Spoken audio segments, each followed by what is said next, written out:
나이다. 아멘. 오늘 주시는 하나님의 말씀 우리 함께 나누겠습니다. 오늘 주시는 하나님의 말씀은 창세기 1장 26절부터 31절까지의 말씀입니다. 창세기 1장 26절부터 31절까지 개역개정 성경으로 제가 먼저 주신 말씀 봉독하겠습니다. 하나님이 이르시되 우리의 형상을 따라 우리의 모양대로 우리가 사람을 만들고 그들로 바다의 물고기와 하늘의 새와 가축과 온 땅과 땅에 기는 모든 것을 다스리게 하자 하시고, 하나님이 자기 형상 곧 하나님의 형상대로 사람을 창조하시되 남자와 여자를 창조하시고, 하나님이 그들에게 복을 주시며 하나님이 그들에게 이르시되 생육하고 번성하여 땅에 충만하라. 땅을 정복하라. 바다의 물고기와 하늘의 새와 땅에 움직이는 모든 생물을 다스리라 하시니라. 하나님이 이르시되 내가 온 지면에 심에 있는 모든 채소와 씨 가진 열매 맺는 모든 나무를 너희에게 주노니 너희의 먹을 거리가 누리라. 또 땅의 모든 짐승과 하늘의 모든 새와 생명이 있어 땅에 기는 모든 것에게는 내가 모든 푸른 풀을 먹을 거리로 주노라 하시니 그대로 되니라. 하나님이 지으신 그 모든 것을 보시니 보시기에 심히 좋았더라. 저녁이 되고 아침이 되니 이는 여섯째 날이니라. 아멘. 우리 쉬운 성경 세번역 성경으로 한 절씩 교독하겠습니다. 26절 제가 봉독합니다. 하나님이 말씀하시기를 우리가 우리의 형상을 따라서 우리의 모양대로 사람을 만들자. 그리고 그가 바다의 고기와 공중의 새와 땅 위에 사는 온갖 들짐승과 땅 위에 기어다니는 모든 길짐승을 다스리게 하자 하시고, 하나님이 당신의 형상대로 사람을 창조하셨으니 곧 하나님의 형상대로 사람을 창조하셨다. 하나님이 그들을 남자와 여자를 창조하셨다. 하나님이 그들에게 복을 베푸셨다. 하나님이 그들에게 말씀하시기를 생육하고 번성하여 땅에 충만하여라. 땅을 정복하여라. 바다의 고기와 공중의 새와 땅 위에 살아 움직이는 모든 생물을 다스려라 하셨다. 하나님이 말씀하시기를 내가 온 땅 위에 있는 씨 맺는 모든 채소와 씨에 있는 열매를 맺는 모든 나무를 너희에게 준다. 이것들이 너희의 먹거리가 될 것이다. 또 땅의 모든 짐승과 공중의 모든 새와 땅 위에 사는 모든 것 곧 생명을 지닌 모든 것에게도 모든 푸른 풀을 먹거리로 준다 하시니 그대로 되었다. 하나님이 손수 만드신 모든 것을 보시니 보시기 참 좋았다. 저녁이 되고 아침이 되니 옛날 지났다. 아멘. 하나님 창조하신 여섯째 날 이야기가 오늘 주신 하나님의 말씀입니다. 참 하나님이 사랑하신다고 우리가 고백했는데 왜 우리를 하나님께서 사랑하실까요? 우리 분들에게 이렇게 다시 한번 이야기하겠습니다. 하나님을 닮으셨네요. 이렇게 인사하겠습니다. 하나님을 닮으셨네요. 우리가 부족하고 연약하고 그리고 정말 하나님 앞에 못할 때가 많지만 하나님 우리를 사랑하시는 이유는 다른 게 아닙니다. 우리가 하나님의 자녀이기 때문입니다. 하나님 닮았기 때문입니다. 할렐루야. 아멘. 오늘 말씀을 준비하면서 하나님의 형상대로 라는 제목을 하나님의 감동 가운데 정했는데요. 성령님께서 우리가 어떤 존재인지를 분명히 말씀하신 줄 믿습니다. 우리는 하나님을 닮았습니다. 하나님은 우리를 그래서 사랑하십니다. 여러분의 자녀를 여러분이 사랑하듯이 때로는 잔소리도 하고 혼내기도 하고 잘 되라고 그렇게 얘기하지만 때로는 관계가 틀어져 가지고 우리는 죄성이 있기 때문에 사랑이 잘 전달되지 않습니다. 그럼에도 불구하고 우리는 우리의 자녀를 사랑하듯이 하나님은 우리를 끝까지 포기하지 않으시고 하나님의 자녀인 우리를 사랑하시는 줄 믿습니다. 말씀을 묵상하고 준비하는데 국민일보 겨자씨 코너에 칼럼에 글을 쓰신 한 목사님의 글을 보게 되었습니다. 글은 포크와 젓가락을 비교하는 내용이었어요. 목사님의 어린 아들이 젓가락질 막 하고 있는 것을 보니까 참 어렵게 하더라는 것입니다. 요즘에는 젓가락질을 하기 위해서 이렇게 젓가락질 잘하도록 모양을 갖춘 그런 어린이 젓가락도 나와 있는데, 그래도 젓가락질 하는 게 쉽진 않죠. 그걸 이렇게 보면서 하나님이 주시는 마음이 있더라는 거예요. 두 짝으로 이루어진 젓가락질을 잘 하려면 돌아다니지 않았으면 좋겠다. 예준아, 예배 시간에 그렇게 돌아다니는 거 아니에요. 예술로도 마찬가지고. 그렇지. 아주 훌륭합니다. 예준이가 돌아다니면 예술로가 그렇게 해도 되는 줄 알아요. 그러니까 그렇게 하면 안 돼요. 알겠죠? 자, 어린이들이 이렇게 젓가락질 하는 것을 보면 참 어렵지만, 왜 그러냐면 무려 30개의 관절과 64개의 근육이 함께 협력해서 이 젓가락질이 된다는 거예요. 그러니까 젓가락질이 쉬운 것은 아닙니다. 두 젓가락이 협력해야 되고, 그 두 젓가락이 협력하기 위해서 많은 손의 근육들이 또 협력해 줘야 된다는 것이죠. 그래서 젓가락질이 잘 이루어지게 한다는 것입니다. 그런데 반면에 포크는 어때요? 포크는 그렇게 어렵지 않답니다. 쉽고 빠릅니다. 그냥 톡 찍으면 되죠. 대충 해도 큰 문제가 일어나지 않습니다. 그런데 목사님이 포크를 잘 보니까 포크와 젓가락을 묵상하니까 포크는 쉬운 대신에 포크를 만나는 존재마다 상처를 입더라라는 것입니다. 쉽고 빠르고 푹푹 찌르지만 상처를 내는 포크, 그리고 상처를 내야만 임무를 완성할 수 있는 포크와는 다르게 젓가락은 아주 예민하고, 그리고 임무를 완수할 때 그 물건에 상처를 내지 않는다는 것이죠. 그리고 잘 보니까 결정적으로 포크는 혼자 일한다는 거예요. 혼자 일한다는 것이죠. 둘이서 함께 일할 수 있을까요, 없을까요? 네, 해보면 아시지만 젓가락처럼 그렇게 되지 않습니다. 파트너가 필요 없습니다. 그래서 같이 하는 것은 포크에게는 거추장스러운 일일 뿐이라는 것이죠. 목사님이 칼럼에 맨 마지막에 이렇게 질문하셨어요. 혹시 당신은 포크를 닮았습니까? 아니면 젓가락을 닮았습니까? 저는 이 글을 읽으면서 마음에 굉장히 큰 성령의 감동이 있었습니다. 여러분, 우리는 스스로를 돌아봐야 될지도 믿습니다. 여러분, 젓가락을 닮으셨습니까? 포크를 닮으셨습니까? 혼자서 정말 열심히 하는데 상처를 주고, 그리고 쉽게 하고, 반대로 열심히 협력해서 젓가락과 같이 예민하게 그렇게 잘 다루면서 협력하는 존재인가? 사랑하는 여러분, 우리는 젓가락도 포크도 아닌 하나님 아버지를 닮기를 축원합니다.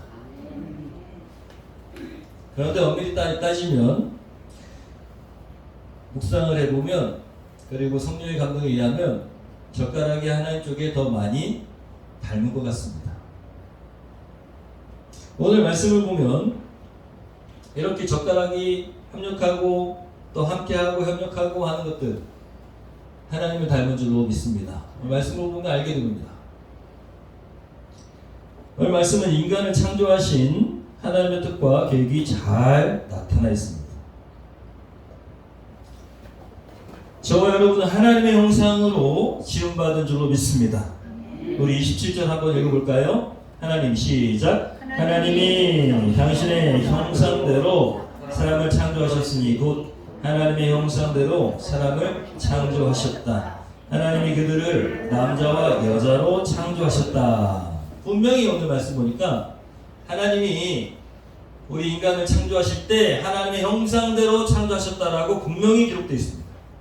할렐루야. 네. 원숭이가 진화된 것이 아니라 하나님의 형상대로 분명히 하나님께서 창조하셨다라고 되어 있습니다. 우리는 하나님을 닮은 위대한 신적인 형상을 지닌 존재인 줄 믿습니다. 네. 우리 스스로 그저 우연히 생겨났고 원숭이로부터 진화됐다라는 것과 그렇게 생각하는 것과 우리는 하나님을 신을 닮은 신의 형상을 가진 존재다라는 것이 확연히 차이가 납니다. 여러분 스스로를 높은 자존감으로 사는 게 좋습니까? 아니면 저 땅바닥에 정말 원숭이가 존재하는데 그가 우리의 조상이다라고 얘기하는 게 낫습니까? 한 번쯤은 생각해 봐야 된다는 것이죠. 과학은 끊임없이 하나님 없음을 부정하고 하나님이 있음을 부정하고 끊임없이 우리는 자연적으로 존재하게 됐다라고 하는데 그 배후에는 악한 영이 존재하고 있는 줄 믿습니다. 과학을 제대로 계속 연구하면 인간은 하나님이 창조했다라는 사실을 발견할 수밖에 없는 그것이 바른 과학인 줄 믿습니다. 어떻게 우리가 존재하게 되는가 분명하게 하나님께서 말씀하시는 거죠. 우리는 하나님을 닮았습니다. 누굴 닮았다고요? 하나님. 여러분 부모와 자식 간에 닮으면 참 부모빵이네 그러잖아요. 부모빵. 네, 닮았다라는 것을 부모빵이라고 비유합니다. 우리 어른들에게 얘기하겠습니다. 하나님과 부모빵이시네요. 하나님과 부모빵이시네요. 우리 예준이 하나님과 부모빵이다.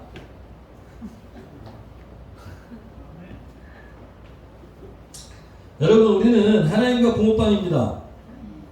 그것을 우리가 우리의 자존감으로 갖고 있어야 되는 줄 믿습니다. 그럼 그 누가 뭐라고 해도 우리는 하나님을 닮았습니다. 그럼 어떤 부분이 닮았기에 우리가 하나님을 닮았다라고 얘기하시는 걸까요? 하나님의 형상이라는 것이 도대체 뭘까요? 많은 신학자들과 성경학자들이 인간에게 내재되어 있는 하나님의 형상이 무엇이냐라고 이야기할 때 보통 세 가지로 분류해서 얘기합니다. 첫 번째로는 실체론이라고 해요. 실체론. 우리가 지닌 이성, 영혼, 또 자유의지, 사랑, 의 이런 것들 형이상학적인 우리의 개념들 인간과는 동물과 인간과 다른 부분들 인간만이 지닌 특징들을 얘기하는 거예요. 그것들이 실체로 우리에게 각 사람마다 존재하고 있다라는 것이 실체론입니다. 두 번째로는 관계론이라고 해요. 인간이 인간과 함께 관계를 맺으면서 살아가는 관계적 영향력을 가지고 있다라는 것. 인간의 관계성이 하나님의 형상이다라고 이야기한다는 것이죠. 하나님과의 관계, 인간과의 관계. 우리는 관계 맺는 존재이기 때문에 하나님을 닮았다라고 얘기하는 것이 관계론입니다. 세 번째 관점은 기능론입니다. 하나님께서 인간에게 부여하신, 사람에게 부여하신 다스리고 통치하고 그런 기능들이 하나님의 형상과 닮았다. 그래서 하나님이 창조하신 피조물을 잘 관리하고 돌보고 지키는 권한을 인간에게 주셨다는 것입니다. 그리고 그 청지기적인 통치권, 그것이 하나님이 이 세상을 다스리는 것과 비슷하기 때문에 그 통치권이 기능적으로 하나님을 닮았다라고 이렇게 세 가지로 얘기합니다. 여러분 이 세 가지가 다 인간에게 있는 줄로 믿습니다. 이 세 가지 관점이 다 하나님의 형상과 관련해서 인간의 존재의 목적과 매우 중요한 역할을 감당하고 있는데 오늘 말씀에서 우리가 이 세 가지 중에 두 가지를 찾아보면서 하나님의 형상을 발견하고 그것이 어떤 우리에게 영향력 있고 우리에게 어떤 권한이 있고 능력이 있는지 여러분 그 능력을 되찾기를 축원합니다. 우리에게 하나님 주신 능력, 하나님의 형상의 능력을 여러분 이 땅 가운데서 추구하고 또 발휘하고 그 능력으로 살아가는 참된 그리스도인 되기를 축원합니다. 26절 다시 한번 보겠습니다. 26절 오늘 말씀 하나님이 말씀하시기를 읽어봅니다. 우리가 우리의 형상을 따라서 우리의 모양대로 사람을 만들자. 그리고 그가 바다의 고기와 공중의 새와 땅 위에 사는 온갖 들짐승과 땅 위를 기어다니는 모든 길짐승을 다스리게 하지 하시고. 여러분 여기에서 우리가 주목해야 될 단어가 뭡니까? 새빨갛게 해놨죠? 우리라는 단어. 하나님은요 이렇게 창세기에 처음 우리라는 단어로 하나님이 어떻게 존재하시는지를 말씀해 놓으셨어요. 우리. 하나님 우리로 존재하시는 줄 믿습니다. 우리라는 것이 뭡니까? 함께 한다는 것입니다. 하나님은 분명히 한 분이신데 우리로 존재하십니다. 함께 존재하십니다. 이 단어를 인간이 이해할 수가 없으니까 하나님은 분명히 성경에 한 분이라고 그러시는데 여기 보니까 우리라고 돼 있어요. 그러니까 이해가 안 되는 거야. 여러분 이게 인간이 만들어낸 그런 힘이라면 이런 존재를 인간이 써낼 수가 없다라는 것입니다. 어제도 우리 생명상 공부하시는 분들하고 이야기를 했는데 나범석 선교사님이 나는 나다. 나는 모세에게 나타나신 하나님. 하나님 누구시라고 할까요? 그러니까 나는 나다. 여러분 인간이 조작해가지고 만약에 썼다면 그런 개념이 나올 수가 없다는 거예요. 하나님 어떤 분이신지 얘기해야 됩니까? 라고 하니까 모세에게 I'm the I am. 나는 나다. 라고 말씀하셨어요. 여러분 인간이 그렇게 신을 가짜로 써내려왔을 때 그런 개념을 쓸 수 있는 그런 존재는 없습니다. 하나님이 나타나셨는데 나는 나다 그러셨다는 거예요. 마찬가지로 하나님이 한 분이시라고 얘기하는데 성경은 쭉 일관되게 하나님은 한 분이시래. 유일신. 그런데 성경을 보면 우리라고 되어 있다는 거예요. 그래서 이 문제를 해결하기 위해서 어떻게 했습니까? 그래서 나온 것이 삼위일체예요. 하나님은 세 분의 위격으로 존재하시는데 그게 설명은 안 되지만 하나다. 그래가지고 삼위일체입니다. 성경에는 삼위일체라는 말이 안 나옵니다. 인간의 신학자가 만들어낸 말이에요. 왜? 설명이 안 되니까.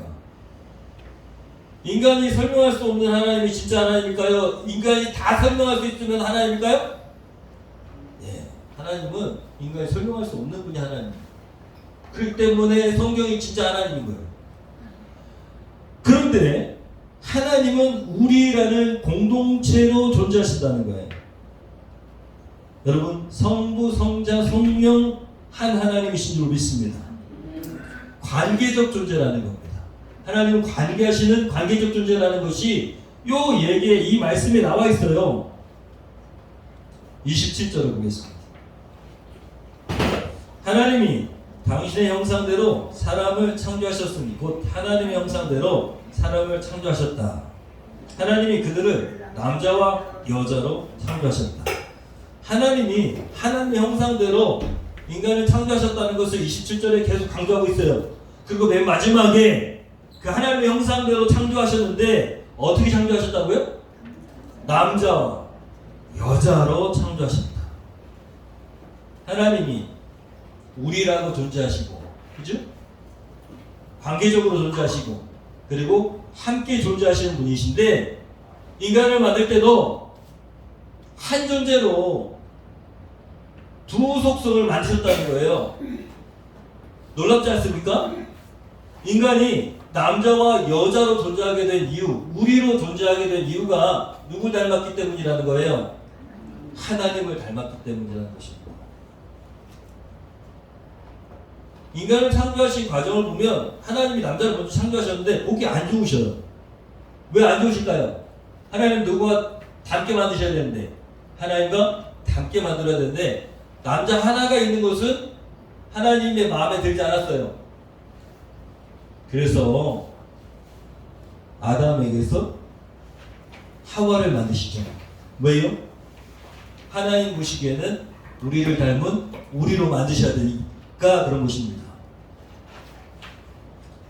그리고 하나님께서 그렇게 순차적으로 인간을 하나님의 형상으로 만드셨는데 남자와 여자 공동체로 만드셨다는 거예요. 그런데 놀랍게도 하나님과 같은 속성을 인간이 지닙니다.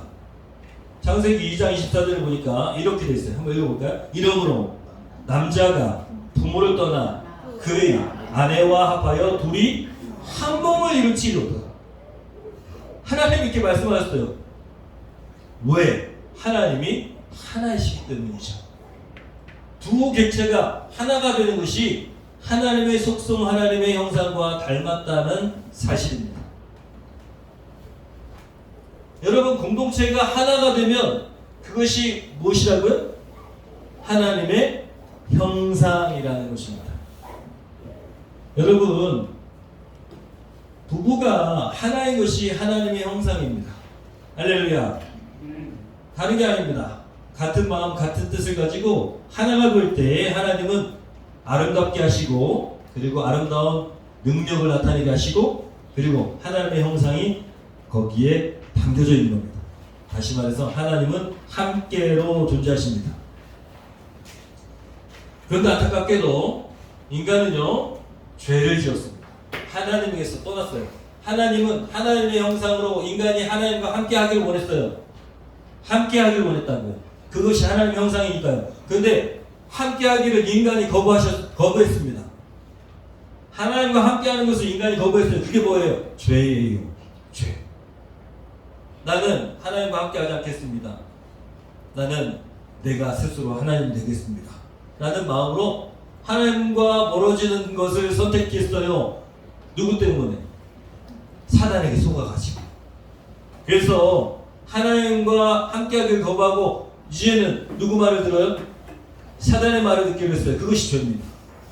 하나님이 함께하시길 원하셨는데 사단, 악한 영 사단, 거부하는 자, 거역하는 자, 그런 뜻을 가지고 있는 사탄과 함께하기로 했습니다. 그래서 그것이 죄예요. 하나님께서 멀어졌습니다. 죄로 인해서 인간은 하나님의 형상을 잃어버렸습니다. 관계적으로 하나님에게서 멀어진 겁니다. 하나님의 형상을 잃어버렸습니다.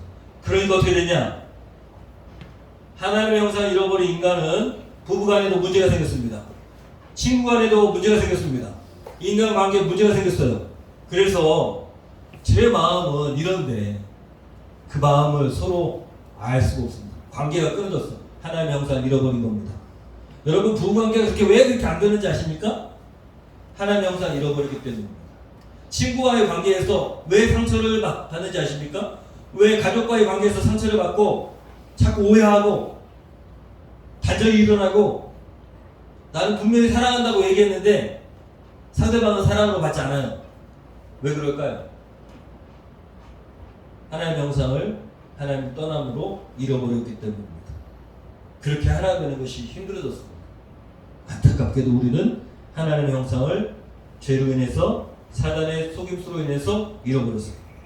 또 한 가지, 이것은 관계론적인 하나님의 형상이고, 또 한 가지 하나님의 형상이 뭐라고요? 기능적인, 기능적인 하나님의 형상을 읽어보겠습니다. 하나님이 말씀하시기를 우리가 우리의 형상을 따라서 우리의 모양대로 사람을 만들자. 그리고 그가 바다의 고기와 공중의 새와 땅 위에 사는 모든 들짐승과 땅 위를 기어다니는 모든 길짐승을 다스리게 하자. 할렐루야. 여러분, 분명히 여기 나와 있어요. 하나님의 형상대로 사람을 만들었는데, 그런데 남자와 여자로 만드시고 또 하나님의 형상대로 사람을 만드셨을 때 뭘 주셨다? 다스리는 특권을 주셨다는 것입니다. 창조 세계를 하나님 다스리듯이 우리는 하나님이 주신 이 세계를 다스릴 수 있는 특권이 있는 줄 믿습니다. 그런데 이것도 사단에게 속아가지고 잃어버렸어요. 다스림의 권세가 있는 것을 잃어버렸어. 우리가 하나님 창조하신 이 창조 세계를 다스릴 수 있는 권세가 있는데 그것이 하나님의 형상인데 특권인데 잃어버렸다. 사단에게 넘겨줬어요. 사단이 그 특권을 빼앗아가 버렸습니다. 준 적이 없는데요. 우리가 무슨 사단의 말을 들어요 라고 얘기하지만 성경은 분명히 이렇게 얘기합니다. 사단에게 넘겨줬다고 얘기합니다. 로마서 6장 16절 말씀 한번 읽어볼까요? 시작. 여러분이 아무에게나 자기를 종으로 내맡겨서 복종하게 하면 여러분은 여러분이 복종하는 그 사람의 종이 되는 것을 알지 못합니까? 여러분은 죄의 종이 되어 죽음에 이르거나 아니면 순종의 종이 되어 의에 이르거나 하는 것입니다. 여러분 누가 얘기했는데 그 사람의 말을 내가 듣고 그 사람의 말대로 내가 행동하잖아요? 그럼 누구의 종이라는 거예요? 그 사람 종이라는 거예요. 사단이 한 번밖에 안 했거든요. 하나님은 선악과를 따먹지 말라. 그것은 너와 나의 약속이다. 라고 말씀하셨어요. 다른 거 다 해도 되는데 요것만큼. 왜? 주권이 누구한테 있으면 인정하는 거예요? 하나님께 있으면 인정하는 거예요. 근데 사단은요 다른 얘기했어. 따먹으면 너도 주권을 지니게 된다. 너도 하나님처럼 될 거다. 그래서 누구 말을 들었어요? 사탄 말을 들었어. 그래서 따먹었어. 착각해. 인간은 나한테 내 삶에 주권이 있다고 착각해요. 근데 누구 말을 듣고 있는 거예요? 사탄 말을 듣고 있는 거예요. 사탄은 거역하는 자. 예? 마귀는 속이는 자라는 뜻이죠. 속이는 자. 디아블로. 속이는 자. 두 가지 속성을 갖고 있어요. 거역하는 것. 누구한테 거역하는 거예요? 하나님께 거역하는 특징을 가진 것이 사단의 말을 듣는 사람의 특징입니다. 하나님을 거역해. 또 하나는 속이는 자. 사단은 끊임없이 우리를 속입니다. 그것이 진실인 양 속입니다. 인간은요 하나님 없이 살면 두 가지 항상 당하게 되어 있어요. 사단에게 속고 있는데 속고 있는지 모릅니다. 하나님 거역하고 있는데 거역하는지 몰라요. 그런데 사단의 말을 듣는 순간부터 인간은요 끊임없이 사단에게 유혹당하고 그의 말을 듣습니다. 여러분, 그래서 인간은 하나님 주신 하나님의 형상이 있음에도 불구하고 그것을 누구한테 뺏겼어요? 사탄에게 뺏겼어요. 그래서 이 세상을 살아갈 때 여러분 하나님의 형상을 되찾지 못하면 끊임없이 누구의 노예로 사냐? 사탄의 노예로 삽니다. 무슨 소리예요? 나는 내 멋대로 사는데 내가 주인인데. 그래서 세상이 하는 소리 잘 들어보세요. 청소년 들어봐. TV에서 얘기해요. TV에서 끊임없이 나옵니다. 네 인생은 누구 거라고? 내 거라고 얘기해요. 네 인생은 내 거다. 내 인생은 내 거다라고 하는 게 인간이 얘기하는 인생의 주인입니다. 여기 지금 있는데 하나님의 인생은 누구 겁니까? 하나님의 인생 TV에서 뭐라 그래? 하나님 거라 그러죠. 조금만 생각해보면 말이 안 되는 걸 알 수가 있어요. 여러분 지금 살고 싶다고 해서 삽니까? 우리가요 살고 싶다고 해서 사는 거 아니에요. 우리는 이미 죽은 목숨이고 우리의 삶이 연장되는 것도 하나님의 뜻입니다. 우리는 시한부 인생이라고 얘기했잖아요. 생각해보세요. 여기서 영원히 살 수 있는 존재는 없습니다. 어차피 많이 먹으면 먹을수록 삶을 살려고 애를 쓰면 애를 쓸수록 더 빨리 죽습니다. 어차피 시한부 인생이에요. 그런데 그 시한부 인생도 내 멋대로 할 수는 없어요. 오늘 하나님이 그만하면은 가야 되는 게 우리 인생입니다. 내 인생 내 거예요? 천만에요. 누가 속이는 걸까요? 사단이 속이는 거예요. 내가 가지고 있는 내 돈이 내 돈일까요? 천만에요. 순식간에 잃어버립니다. 순식간에 잃어버려요. 제가 지갑 잃어버린 얘기도 몇 번 했잖아요. 분명히 여기 있어야 되는데 버스에 내려보니까 있어요 없어요? 없어요. 내 손에 있을 때만 내 거인 것 같지만 내 손에 있는 것도 금방 뺏길 수 있어요. 우리 거는 아무것도 없어요. 이 세상에서 우리는 아무것도 가지고 나오지도 않았고 엄마 뱃속에서 가지고 갈 수도 없어요. 내 거 아닙니다. 그런데도 사단은 네 거야, 네 거야, 네 거야. 너 성공해야 돼. 너 돈 벌어야 돼. 그러면서 내 인생을 돌아보지 않게 합니다. 여러분, 끊임없이 사단은요 우리를 속입니다. 그런데 그 속이는 이유가 우리의 하나님의 형상을 되찾지 못하게 하기 위해서예요. 하나님의 형상은 다스림의 특권이 있는 줄로 믿습니다. 여러분, 소유하지 않아도 우리는 하나님께 기도하고 말만 하면 이루어지는데 믿으십니까? 여러분, 그리스도 안에 있는 우리가 기도만 하면 하나님께서 행하신다고 말씀하셨는데 그런 특권을 누리지 못하도록 사단이 우리를 속이고 있는 것입니다. 여러분, 우리가 하나님의 형상을 잃어버렸다는 사실을 깨달아야 됩니다. 그럼 어떻게 하나님의 형상을 되찾을 수 있을까요? 어떻게 하나님의 형상을 되찾을 수 있을까요? 어떻게 관계의 회복이 일어나고 어떻게 함께로 존재하고 어떻게 하나됨으로 존재하고 어떻게 하나님의 능력 가운데 다스림의 축복을 우리에게 주신 그 권리를 하나님의 형상을 되찾을 수 있을까요? 여러분, 예수께서 오신 줄로 믿습니다. 예수님은 여러분 하나님의 형상이라고 되어 있습니다. 보세요. 고린도후서 4장 4절입니다. 한번 읽어볼까요? 그 중에 이 세상의 신이 믿지 않는 자들의 마음을 혼미하게 하여 그리스도의 영광의 복음의 광채가 비치지 못하게 함이니 그리스도는 하나님의 형상이니라. 여러분, 이 세상의 신이 뭡니까? 사탄입니다. 사탄, 악한 영, 사단, 마귀. 믿지 아니하는 자들의 마음을 혼미하게 한대요. 저들은 하나님의 형상이 있다는 사실조차 모르고 있습니다.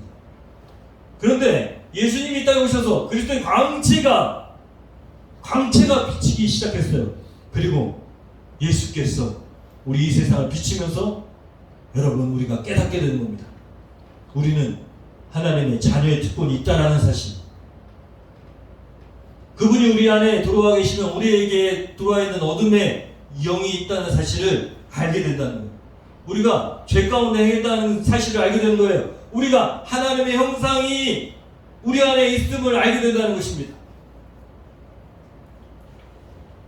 여러분, 우리가 잃어버렸던 하나님의 형상을 주시기 위해서 예수께서 이 땅에서 십자가에 죽으셨습니다. 그리고 그분을 영접하는 그리스도인마다 하나님의 형상이 회복되는 것입니다. 할렐루야. 여러분, 예수 그리스도를 영접하셨죠? 예수님이 여러분의 주인이시죠? 하나님의 형상이 있는 줄로 믿습니다. 왜? 그분이 우리 안에 계시기 때문에. 여러분 보십시오. 그리스도는 뭐라고요? 그리스도는 뭐라? 하나님의 형상이야. 분명히 기록되어 있잖아요. 하나님의 형상이라. 그분을 영접하는 순간 우리는 누구의 형상을 다시 지니게 된다고요? 하나님의 형상. 하나님의 형상이 우리 안에 있는 줄로 믿습니다. 우리는 하나님을 닮은 줄로 믿습니다. 그래서 하나님 말씀하신 거예요. 너는 내 자녀다. 너는 나와 붕어빵이다. 너는 내 새끼다. 라고 말씀하시는 이유가 우리가 예수님을 영접했고 그분의 형상이 하나님을 보시기에는 우리의 모습이기 때문입니다. 고로새서 1장 15절을 한번 보겠습니다.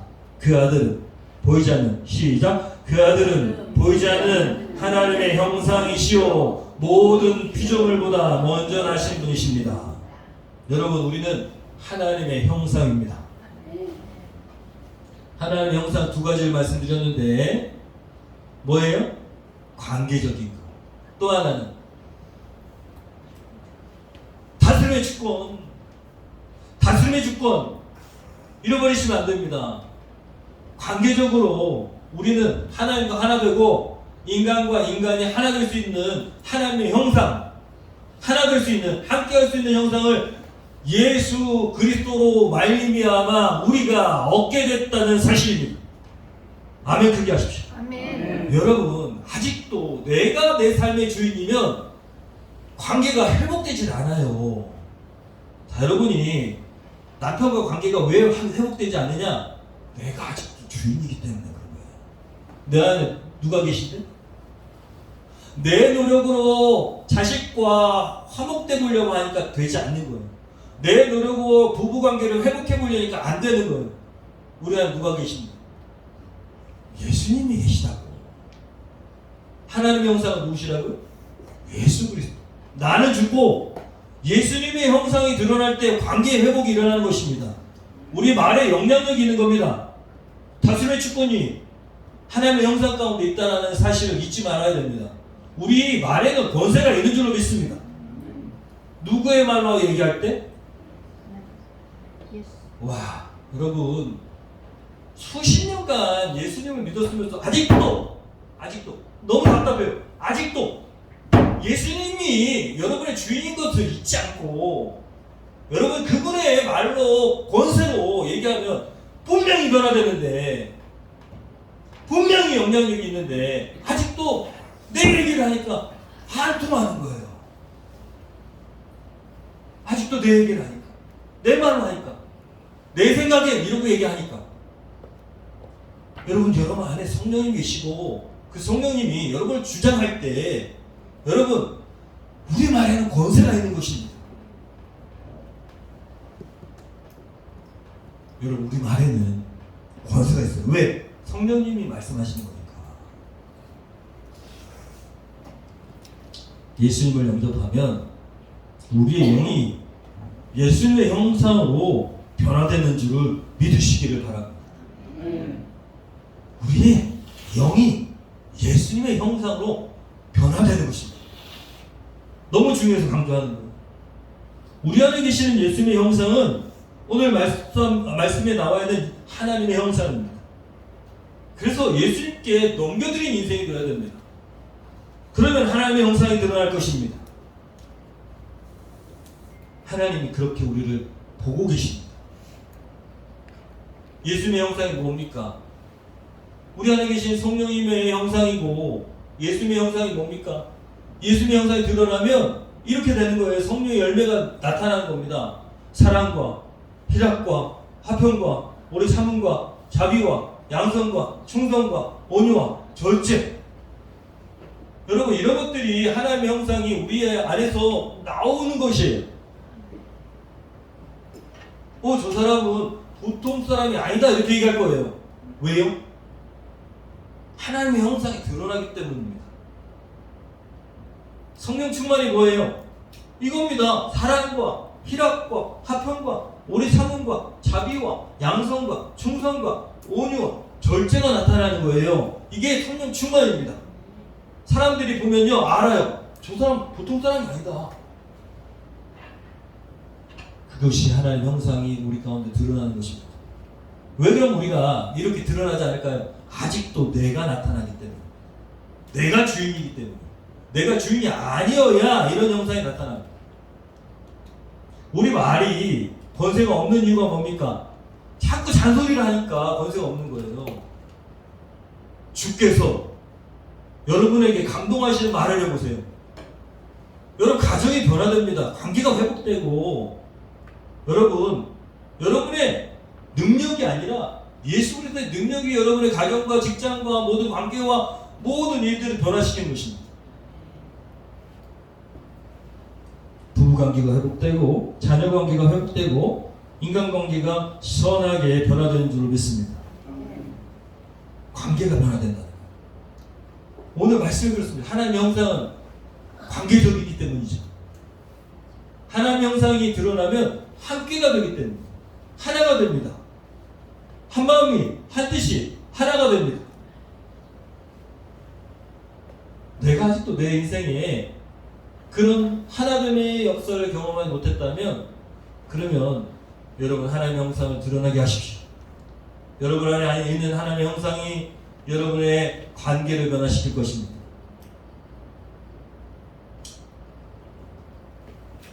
여러분 다스림의 특권이 우리에게 분명히 있습니다. 그런데 세상은요 악한 영의 속임수에 놀아납니다. 하나님 모르는 사람들은 그럴 수 있습니다. 우리는 이 세상과 다른, 이 세상의 논리와는, 이 세상의 원리와는 다르게 초월적인 삶을 살아갈 수 있음에도 불구하고 그걸 알지 못합니다. 여러분, 우리가 이 세상에 논리와 법칙에 매여서 사는 존재가 아니라는 거예요. 초월적인 존재. 돈을 초월할 수 있는데도 불구하고 여전히 그런 다스림의 권세가 있는지 모르니까 아직도 만몬의 권세, 다시 한번 물질의 노예가 되어서 살고 있다는 것입니다. 세상은 돈이 지배합니다. 그런데 돈을 가지고 우리를 조종하는 존재가 누굽니까? 마귀입니다. 사탄입니다. 돈 없으면 죽을 것 같이 생각하게 하는 게 누굽니까? 마귀입니다. 돈이 있어야 뭐가 될 것 같이 생각하게 만드는 게 누굽니까? 마귀입니다. 성경 보세요. 왜 인간이 선악과를 따먹은 줄 아십니까? 하나님처럼 되려고 했는데 보암직도 하고 먹음직도 하고 지혜롭게 할 만큼 탐스럽게 한 거예요. 그게 뭐예요? 물질이에요. 사단은 지금도 여전히 똑같이 우리를 유혹합니다. 다 먹어, 다 먹어, 다 먹어. 아이고, 하나님 믿어가지고 되냐? 돈을 의지해야지. 보암직도 하고 먹음직도 해요. 지혜롭게 할 만큼. 돈이 있으면 지혜롭게 될 거라고 생각해요. 돈이 있으면 성공할 거라고 생각해요. 그래가지고 아이들이요, 열심히 대학 가려고 하고 열심히 성공하려고 합니다. 왜? 돈 벌려고. 연봉이 그게 훨씬 더 그 직업이 좋대라고 얘기하니까 아니요, 그렇게 살면 안 됩니다. 그리스도는 그렇게 살면 안 됩니다. 그리스도인의 성공은 주님 앞에 섰을 때 증명되는 것입니다. 몇 번 말씀드리지만 주님 앞에 섰을 때에 우리가 성공했는지 실패했는지 알게 되는 것입니다. 여러분, 질문합니다. 당신의 주인은 만몬입니까? 아니면 하나님이십니까? 여러분의 신이 돈입니까? 하나님입니까?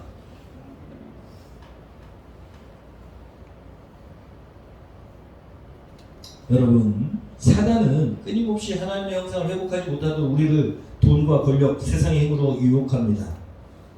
그렇지만 우리가 우리 안에 계신 예수 그리스도의 영이신 성령을 의지하고 하나님을 의지할 때 세상을 넉넉히 이기는 줄로 믿습니다.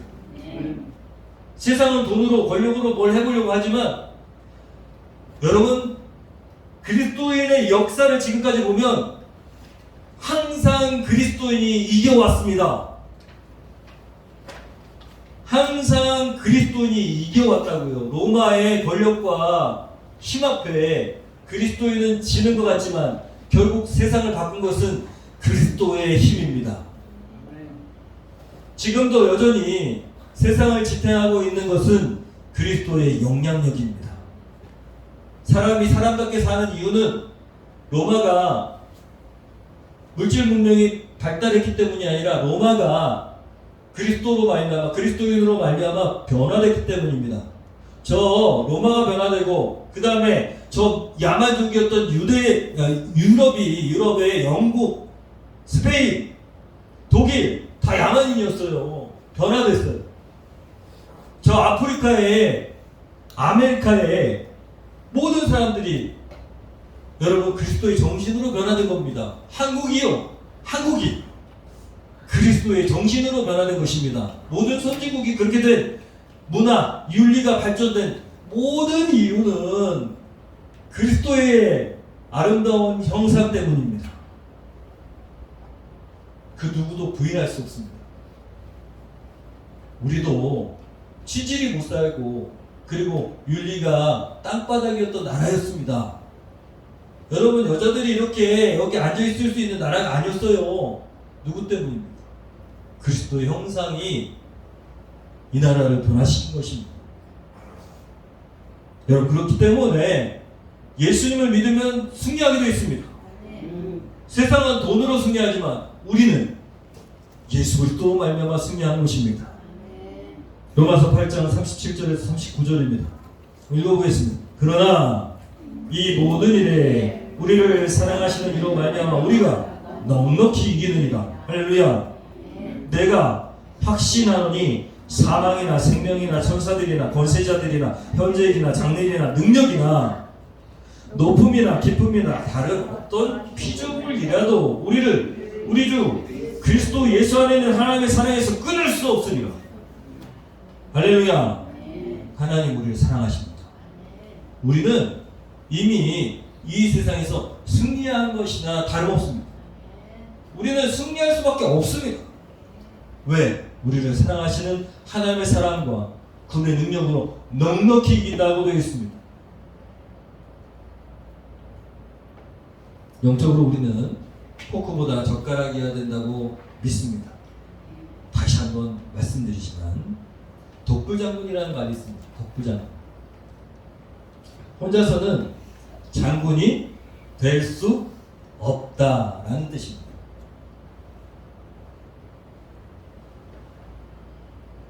그대로 번역한 거예요. 혼자서는 장군이 될 수 없다. 포크에게는 조금 미안합니다만은 포크에게는 좀 미안합니다. 여러분, 포크는 독불장군과 닮았습니다. 마구마구 찔러대지요.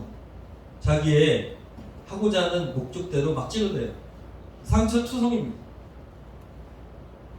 젓가락은 함께를 보여줍니다. 함께. 여러분, 하나님은 함께로 존재하신다고 분명히 말씀드렸습니다. 그게 하나님의 형상입니다. 함께. 인간을 남자와 여자로 함께 창조하셨고요. 함께하게 하셨고 한 몸 되게 하셨어요. 교회도, 가정도, 나라도, 민족도 여러분, 하나님은 함께하는 모습을 기뻐하십니다. 왜냐? 하나님을 닮았기 때문이죠. 인간이 사랑의 관계로 함께 하나가 되어 세상을 다스리도록 하나님의 형상으로 창조하셨어요. 독불장군으로 막 이렇게 해라 저렇게 해라, 그건 하나님이 아닙니다. 모두가 함께 하나 되어서 세상을 다스리고 독불장군처럼 막 찔러대라고 세상을 맡겨주신 게 아니에요. 관리하고 통치하면서 돌보고, 여러분, 그러라고 하나님이 통치권을 주신 줄로 믿습니다. 사랑하라고. 여러분, 우리는 함께입니다. 우리 올바른 교회가 함께하기를 축원합니다. 함께라는 하나님의 은혜로 품고 사랑하기를 원합니다. 여러분의 가정이 함께라는 것이 여러분의 가정의 능력이 되기를 축원합니다. 여러분의 직장과 여러분이 만나는 모든 관계에서 함께라는 것이 하나님의 형상으로 드러나기를 원합니다. 그렇다면 나를 죽여야 됩니다. 나를 죽여야 돼. 내 안에 계신 누가 나타나야 돼? 하나님의 형상이신 그리스도께서 나타나야 합니다.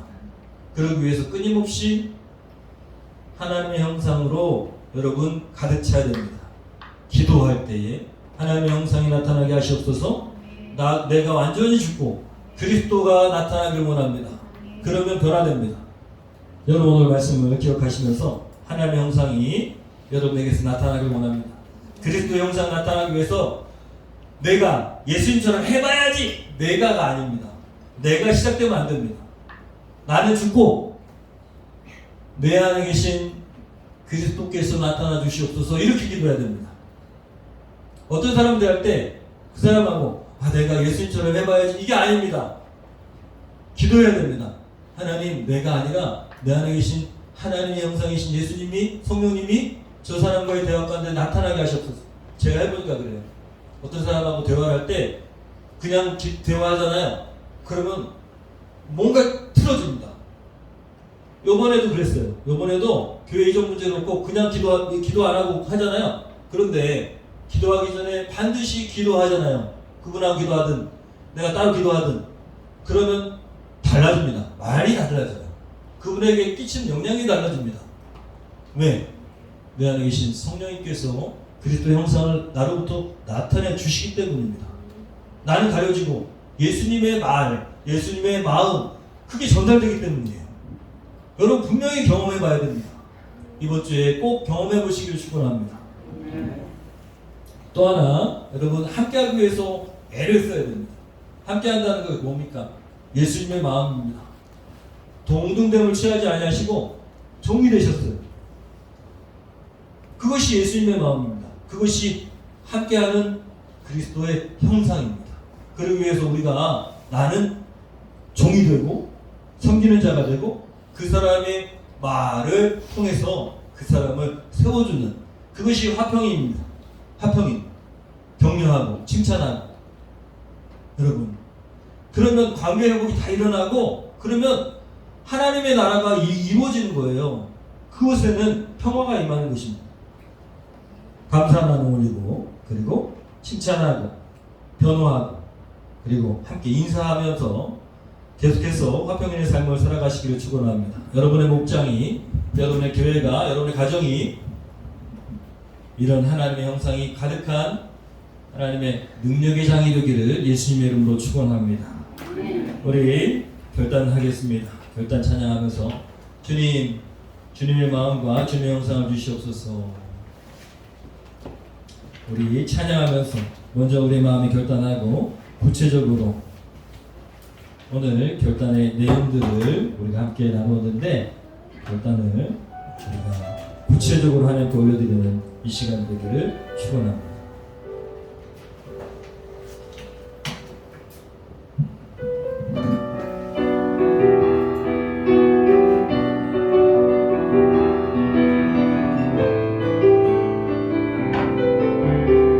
오소서 주님, 오소서 주님, 나의 마음이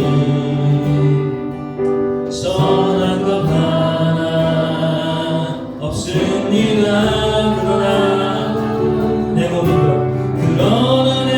모든 것 주께 드립니다. 주께 드립니다. 사랑으로 안으시고, 사랑으로 안으시고, 날 새롭게 하소서. 주님 마음 내게 주소서. 주님 마음 내게 주소서. 내 아버지, 내 아버지, 주님 마음 내게 주소서. 나를 향하신 주님의 뜻이 이루어지고 주님 마음 내게 주소서. 주님 마음 내게 주소서. 한번 더 찬양하면서 보소서 주님, 보소서 주님, 나의 마음을 선한 것 하나 없습니다. 선한 것 하나 없습니다. 그러나 내 모든 것 주께 드립니다. 주께 드립니다. 사랑으로 안으시고, 날 새롭게 하소서. 주님 마음 내게 주소서. 주님 마음 내게 주소서.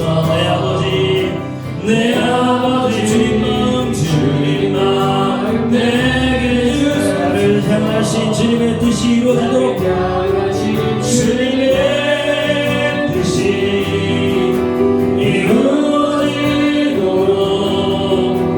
주님 마음 내게 주소서. 우리 저희 눈을 감고 결단합니다. 솔직히 내 마음에 주님이 계심을 자꾸 잃어버리고,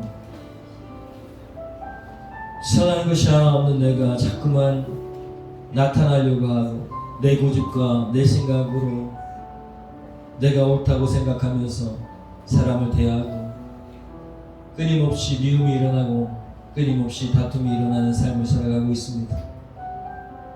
내 마음에 주님의 모습이 없는데도 불구하고 끊임없이